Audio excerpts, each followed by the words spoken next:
ಚೆನ್ನೈ ವಿರುದ್ಧ ಗೆದ್ದ Hyderabad. Back to back ಪಂದ್ಯಗಳನ್ನು ಸೋತ ಚೆನ್ನೈ ಸೂಪರ್ ಕಿಂಗ್ಸ್.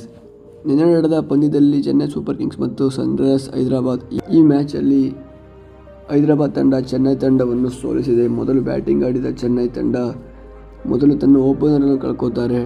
ಅಜಿಂಕ್ಯ ರಹಾನೆ ಮತ್ತು ಗಾಯಕ್ವಾಡ್ 30 ರನ್ಗಳ ಪಾರ್ಟ್ನರ್ಶಿಪ್ಪನ್ನು ಬೆಳೆಸ್ತಾರೆ. ಆ ನಂತರ ಗಾಯಕ್ವಾಡ್ ಔಟ್ ಆಗ್ತಾರೆ. ನಂತರ ಬಂದ ಶಿವಮ್ ದುಬೆ ಚೆನ್ನೈ ತಂಡವನ್ನು 130 ರನ್ಗಳ ದಡವನ್ನು ಸೇರಿಸ್ತಾರೆ. ಆನಂತರ ಶಿವಮ್ ದುಬೆ ಮತ್ತು ಅಜಿಂಕ್ಯ ರಹಾನೆ ಔಟ್ ಆಗ್ತಾರೆ. ಜಡೇಜಾ ಮತ್ತು ಡ್ಯಾರೆಲ್ ಮಿಚೆಲ್ 30 ರನ್ಗಳ ಪಾರ್ಟ್ನರ್ಶಿಪ್ಪಿಂದ ಸಿ ತಂಡ 20 ಓವರ್ಗಳಲ್ಲಿ 165 ರನ್ಗಳನ್ನು ಬಾರಿಸ್ತಾರೆ.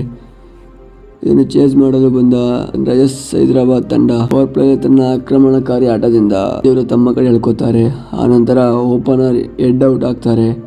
ಮಾರ್ಕ್ರಮ್ ಮತ್ತು ಅಭಿಷೇಕ್ ಶರ್ಮಾ 30 ರನ್ಗಳ ಪಾರ್ಟ್ನರ್ಶಿಪ್ ಬೆಳೆಸ್ತಾರೆ. ಆನಂತರ ಅಭಿಷೇಕ್ ಶರ್ಮಾ ಔಟ್ ಆಗ್ತಾರೆ.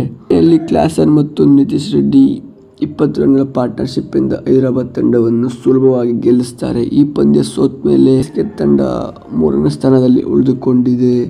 ಹೈದರಾಬಾದ್ ತಂಡ 5ನೇ ಸ್ಥಾನದಲ್ಲಿ ಉಳಿದುಕೊಂಡಿದೆ. ಇವತ್ತಿನ ಪಂದ್ಯದಲ್ಲಿ RCB ಮತ್ತು ರಾಜಸ್ಥಾನ್ ರಾಯಲ್ಸ್ ಮ್ಯಾಚ್ ಇದೆ. ಈ ಮ್ಯಾಚಲ್ಲಿ ಯಾರು ಗೆಲ್ತಾರೆ ಎಂದು ಕಮೆಂಟ್ ಮಾಡಿ. ವಿಡಿಯೋ ಇಷ್ಟ ಲೈಕ್ ಮಾಡಿ. ಚಾನಲ್ ಹೊಸಬರಾಗಿದೆ ಸಬ್ಸ್ಕ್ರೈಬ್ ಮಾಡಿ. ಸಿಗೋಣ ಮತ್ತೊಂದು ವಿಡಿಯೋದಲ್ಲಿ.